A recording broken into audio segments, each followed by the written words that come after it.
Hello and welcome to session number 23 of English communication.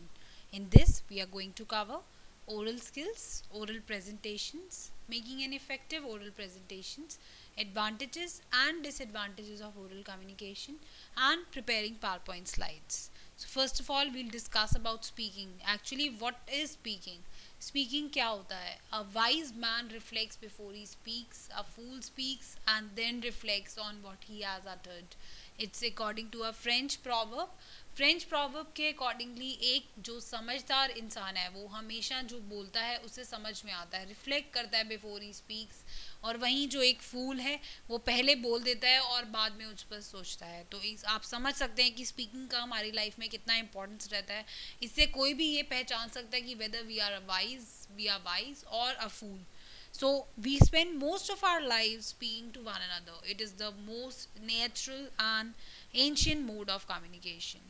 But actually if we talk about public speaking, तो public speaking थोड़ा सा different होता है from interpersonal speaking से. Public speaking is an art actually, and like any other art it has to be cultivated and chiseled to perfection. इसे अगर हमें perfect करना है तो हमें इसको प्रैक्टिस करना होगा. It has to be cultivated properly in order to achieve perfection. Irrespective of any field of the type of job that we choose to take up, we need to develop good communication skills.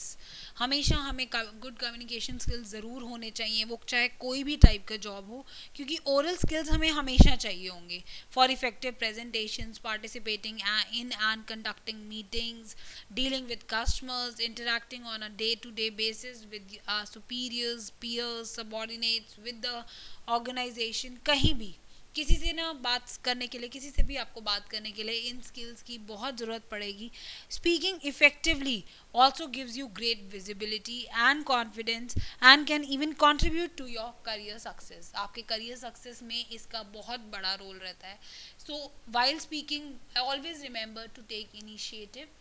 Be polite, हमेशा politely और pleasant तरीके से बात करें, क्योंकि अगर आप sense of humour add करते रहेंगे, स्माइल, जोक्स, तो आप एक इंटरेस्टिंग पर्सनालिटी होंगे और लोग आपसे बात करना काफ़ी पसंद करेंगे.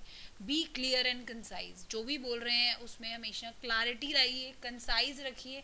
टोन, एक्सेंट, एम्फोसिस, प्रोनाउंसिएशन का हमेशा ख्याल रखिए, क्योंकि तभी आप एक गुड कम्युनिकेटर बन पाएंगे और अपनी बात को बेहतर तरीके से आप लोगों तक पहुंचा पाएंगे.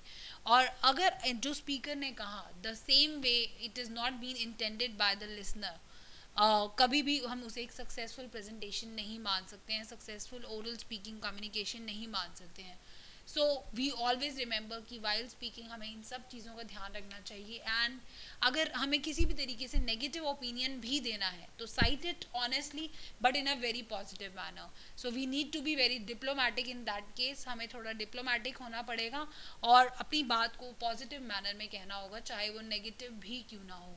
And we need to seek feedback also. Feedback means response. अगर आप सामने वाले का रिस्पॉन्स देते हैं लिसनर का, तो आपको ये समझ आ जाएगा actually is my communication successful और इज इट अनसक्सेसफुल. क्योंकि अगर वो आपको रिस्पॉन्स देता है, नॉट करता है हेड को, या किसी भी तरीके से क्वेश्चन पूछ रहे, तो आप ये समझ जाएंगे कि मैंने जिस नज़रिए से या जिस इंटेंशन से उसे बात कही उसी से उसने परसीव किया, इंटेंड किया. So in this lecture we are learning about advantages and disadvantages of oral communication, and what do you mean by one-to-one oral communication, and presentations and basic steps about them. So first of all, as we learn about the good communicator and who is a good communicator according to you. As you go up the corporate ladder, presentation speaking skills become more important than technical skills. आप हमेशा देखेंगे कि speaking skills जो है वो more important है than technical skills, and your ability to organize your ideas and present them and sell them to others is what determines your success actually. Surveys have revealed that business executives spend a good deal of time making presentations of different types. और वही एक good communicator कहलाता है जो अपने difficult चीज़ों को भी, difficult बातों को भी easy way में दूसरों तक पहुंचा देता है, and the person makes the other listener understand his or her thoughts in a very better way. Whatever the nature of the presentation, it requires planning, developing a structure and strategy, and using support material like visuals to make it more effective. वही आज हम इसमें पढ़ेंगे कि आप एक अपनी communication को ओरल कम्युनिकेशन को, प्रेजेंटेशन को किस तरीके से बेहतर बना सकते हैं। जैसे कि आप इस एग्जाम्पल में भी देख सकते हैं, a good communicator always communicates well. एक गुड कम्युनिकेटर हमेशा अच्छे से कम्युनिकेट करता है। इसका एग्जाम्पल हम एक टीचर ले सकते हैं जो अपने डिफ़िकल्ट लेसन्स को फ़नी स्टोरीज़ के थ्रू अपने स्टूडेंट्स को पहुंचा देती है, और बहुत ही ईजी वे में स्टूडेंट्स लर्न भी कर लेते हैं, लेसन उन तक बात भी पहुंच जाती है, तभी वो एक गुड स्पीकर और गुड टीचर कहलाती है। And if a good teacher is able to share knowledge with students, you will be able to share knowledge with your friends. So about oral presentations की अगर हम बात कर रहे थे कि ओरल प्रेजेंटेशंस आपको हर जगह पे रिक्वायरमेंट होगी इसकी। जैसे जैसे आप कॉर्पोरेट लैडर में ऊपर बढ़ेंगे तो आपको ये समझ में आएगा कि प्रेजेंटेशन स्पीकिंग स्किल्स कितने इंपॉर्टेंट है, even more than technical skills. Your ability to organise your ideas and presenting them and selling them always give you a line of success, always determines your success. तो speaking to group in official gatherings is called oral presentations. Oral presentations की बात अगर हम कर रहे हैं तो official gatherings में जब हम बोलते हैं लोगों के सामने तो उसे ही हम ओरल बिजनेस प्रेजेंटेशन का नाम देते हैं। लेकिन इससे कई लोग बहुत ज़्यादा डरते हैं। बैकग्राउंड की बात कर रहे हैं जिसमें this gives information on organisation you present. तो आप जब भी स्टार्ट करें तो उसका बैकग्राउंड देना बहुत ज़रूरी है, जिसमें आपको अपने ऑर्गेनाइजेशन को रिप्रेजेंट करना बहुत ज़रूरी है। Brief description of what your organisation does, its mission and work background. क्योंकि आप अपने लार्जर ग्रुप को ये इन्फॉर्मेशन रिलेट कर रहे हैं तो उसमें बैकग्राउंड ज़रूर देना इम्पॉर्टेंट है, क्योंकि इसमें आप अपनी ऑर्गेनाइजेशन को रिप्रेजेंट करने वाले हैं। Oral business presentations are a powerful way of presenting your ideas to others, and are usually called for when a written memo or report will not be sufficient to do the job. Written report tends to be less persuasive and may also be set aside without being read. Report जो है शायद वो इतनी persuasive ना हो और शायद लोग उसे ना भी पढ़ें, whereas an oral presentation की बात करें तो it commands attention and fetches immediate feedback of the people. तो इसीलिए हमें इसे ज़्यादा इंटरेस्टिंग बनाने की ज़रूरत है, ज़्यादा परसुएसिव बनाने की ज़रूरत है। Besides approval for important ideas is really given without a face to face explanations. और प्रेजेंटेशन जो है वो डिफरेंट टाइप्स की हो सकती हैं। हम इंटरनल ऑडियंस को भी दे सकते हैं, एक्सटर्नल ऑडियंस को भी दे सकते हैं। इंटरनल में बात करें तो सबऑर्डिनेट, सुपीरियर्स, पीयर्स हो सकते हैं। एक्सटर्नल में बैंकर्स, इंटरमीडियरीज, सप्लायर्स, किसी को भी। तो आप हमेशा याद रखें कि ओरल प्रेजेंटेशन देते टाइम आपको इंट्रोडक्शन देना बहुत ज़रूरी है। इंट्रोडक्शन में आप अपने आप को इंट्रोड्यूस करें, अपना स्पेशलाइजेशन इंट्रोड्यूस करें और अपना एम बताएं कि आप क्या करने वाले हैं, what is your aim, and what is it, you have to tell a statement of purpose, that means expressing what you want to achieve through the presentation, and it should be framed in a proper way so that it becomes easy to measure whether the goal has been accomplished or not, कि आप अपना गोल पूरा कर पाए या नहीं कर पाए at the end of presentation। क्योंकि गोल हमारा डिफरेंट हो सकता है, कि हो सकता है शायद हम इन्फॉर्म कर रहे हो किसी चीज़ के बारे में, या परसुएट कर रहे हो, या लोगों को एंटरटेन कर रहे हो। तो हमारा जो गोल है वो हमारा कंप्लीट होना चाहिए, टास्क जो है हमारा कंप्लीट होना चाहिए। हमें लास्ट में ये ऑब्जेक्टिव जो है हमारा वो क्लियर होना चाहिए। लास्ट में ये समराइज कर पाएँ, कंक्लूड कर पाएँ कि whether we have accomplish that task और नॉट। और डिस्क्रिप्शन होना चाहिए डिफरेंट मेथड्स एंड रिजल्ट का, this is called the body, जिसमें आप की आइडिया को डेवलप करेंगे।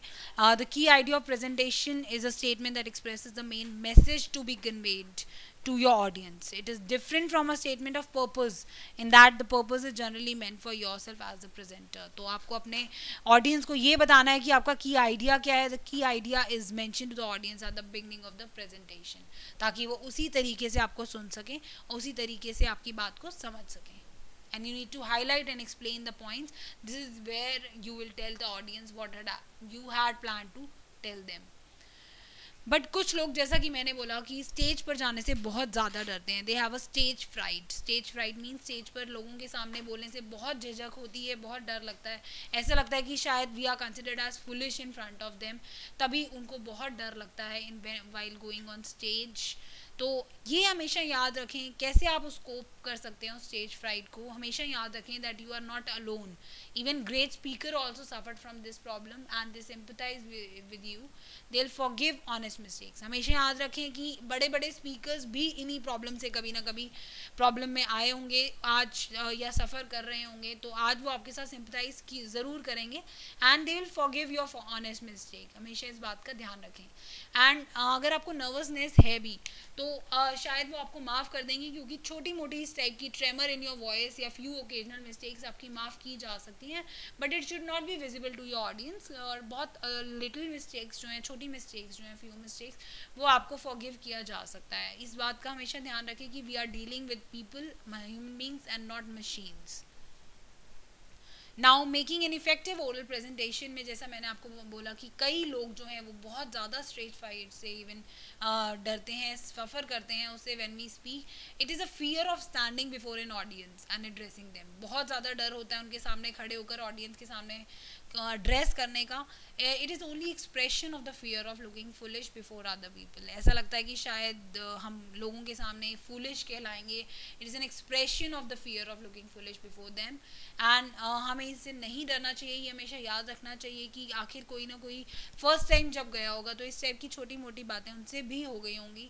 ऐसा नहीं है कि हम मशीन से डील कर रहे हैं. We are dealing with human beings. And कई लोगों के लिए स्टेज फ्राइट इतना बढ़ जाता है कि वो even falling down from a height, even snake bite से भी ज़्यादा इसको उनके लिए प्रॉब्लम हो जाती है. As a greater fear than falling down from a height और even snake bite. Now how to make an effective oral presentation. उसके लिए सबसे पहले ध्यान रखें कि try to compose yourself, यानी प्री प्लानिंग बहुत ज़रूरी है. अपने आप को प्रेजेंट करने के लिए आपको कंपोज करना बहुत ज़रूरी है. अपने आप को एक बारी रिहर्स कर लीजिए बिफोर द एक्चुअल स्पीच, ताकि आपको प्राइवेट में करिए या मिरर के सामने या फ्रेंड्स के सामने, ताकि उस टाइम आप किसी भी तरीके से के नर्वसनेस, हेजिटेशन या इस टाइप की कोई भी प्रॉब्लम आपके सामने ना आए. And start with this familiar story और स्टेटमेंट. ऐसी कोई स्टोरी या स्टेटमेंट से स्टार्ट करिए ताकि लोगों का इंटरेस्ट जाग जाए उससे. वो आपकी बात सुनने के लिए काफ़ी उत्सुक हो जाएं, इंटरेस्टेड हो जाएं, डिज़ायरेबल हो जाएं. And your introduction should be slow but well prepared. आपका इंट्रोडक्शन स्लो होना चाहिए ताकि लोगों का ध्यान केंद्रित हो सके, but it should be well prepared ताकि लोग आपकी बात सुनने के लिए डिज़ायरेबल हों.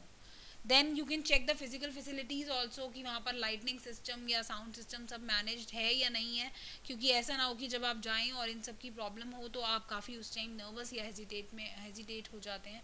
And you need to concentrate on the message. हमेशा बॉडी लैंग्वेज या उन सब चीज़ों को लेकर उन पर ध्यान ना देते हुए आप अपने मैसेज पर कॉन्सेंट्रेट कीजिए, क्योंकि अगर आप मैसेज पर कॉन्सेंट्रेट नहीं करते हैं तो आप ठीक से कंटेंट और कंटेक्स्ट वहाँ तक नहीं पहुँचा पाएंगे. और जो आप कहना चाहते हैं, जो आपका एक्चुअल मोटिव एंड ऑब्जेक्टिव था, यानी कि परसुएट करना या इन्फॉर्म करना या एंटरटेन करना, वो आप अपना मोटिव क्लियर नहीं कर पाएंगे, पूरा नहीं कर पाएंगे, अकम्प्लिश नहीं कर पाएंगे.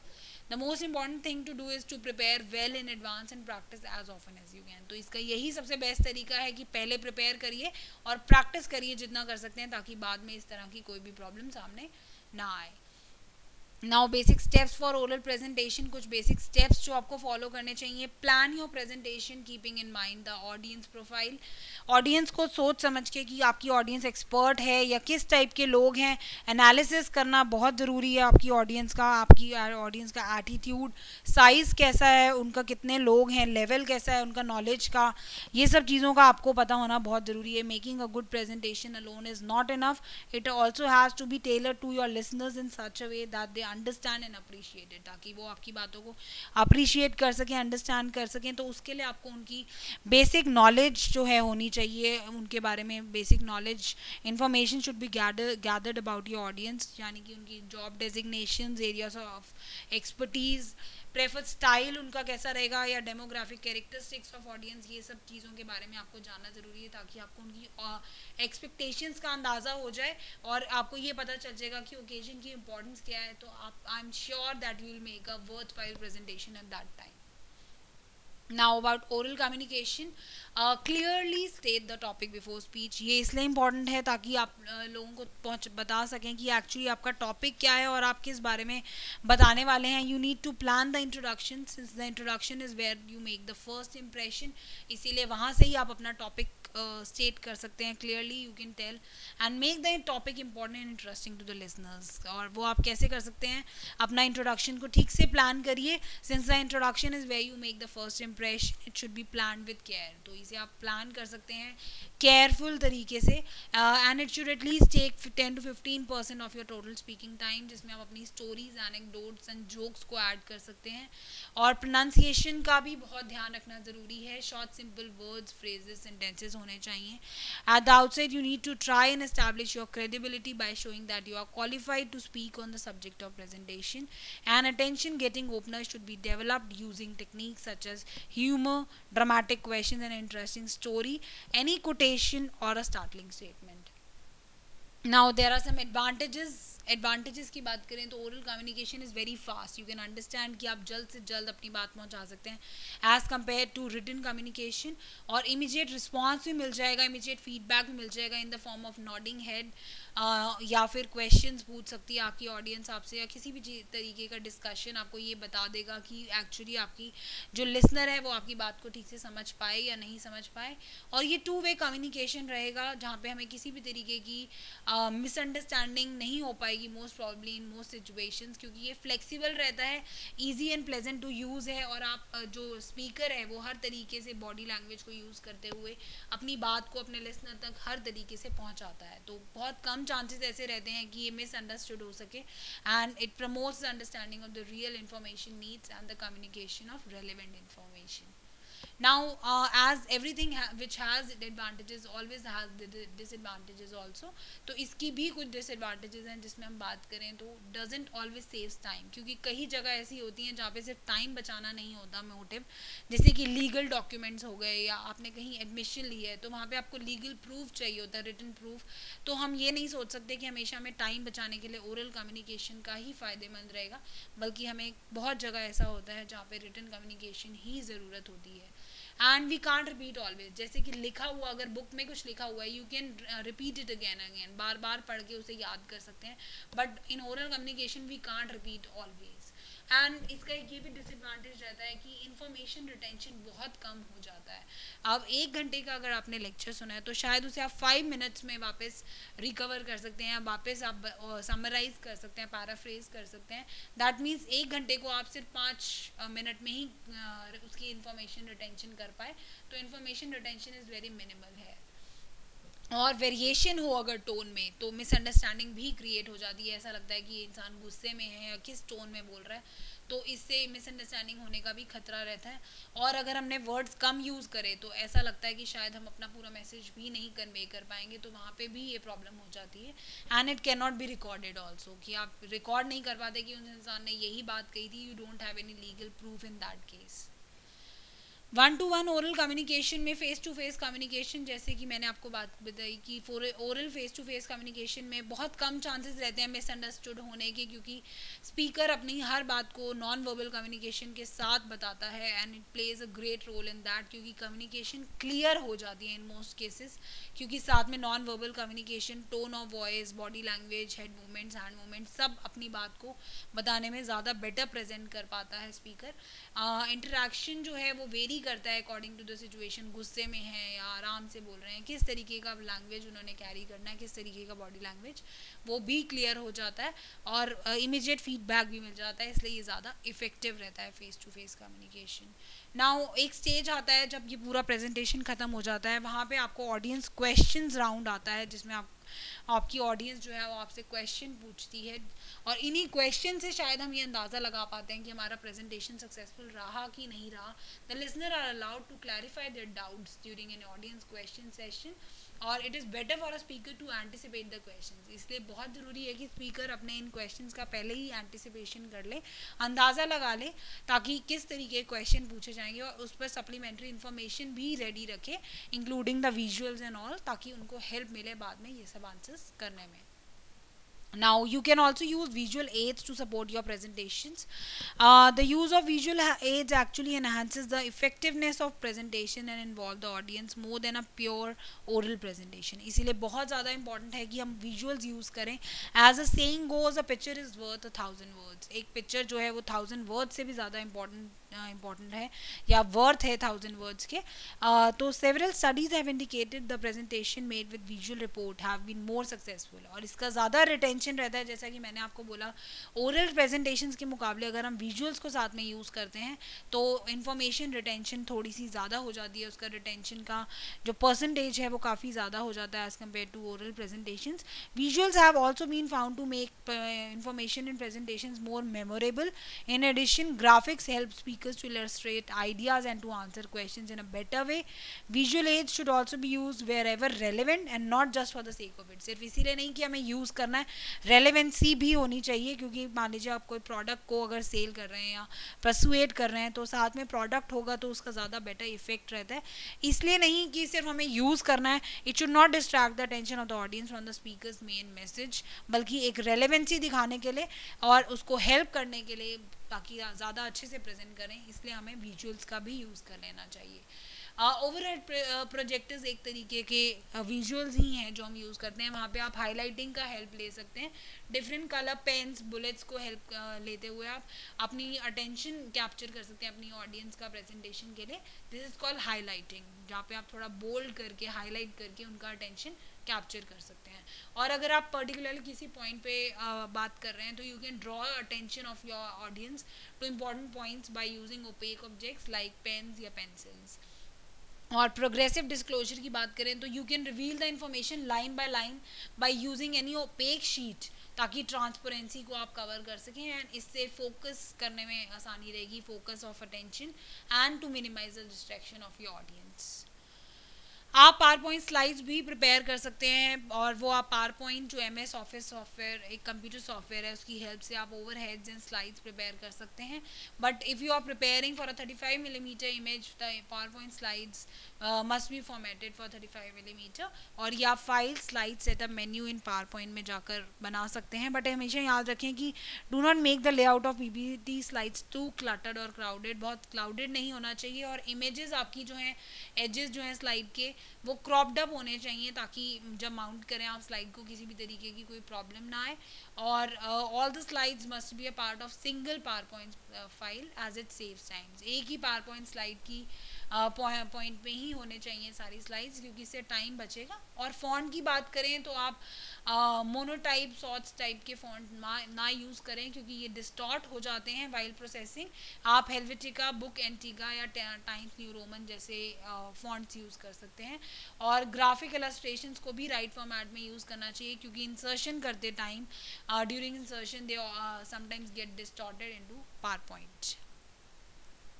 And always remember that make the slides look sober and dignified and not over decorated, and ensure that the style and format used in the slides are consistent, and add value to what is on the slide by explaining key points. Avoid reading directly from the slide and coordinate your explanation with the slide numbers and focus on the main points mentioned in the slides, and avoid needless frills and trivialities. फालतू जो भी frills हैं या trivialities हैं जिससे आपकी speaker जो listener का अटेंशन है वो डाइवर्ट हो जाए वो ना यूज़ करें.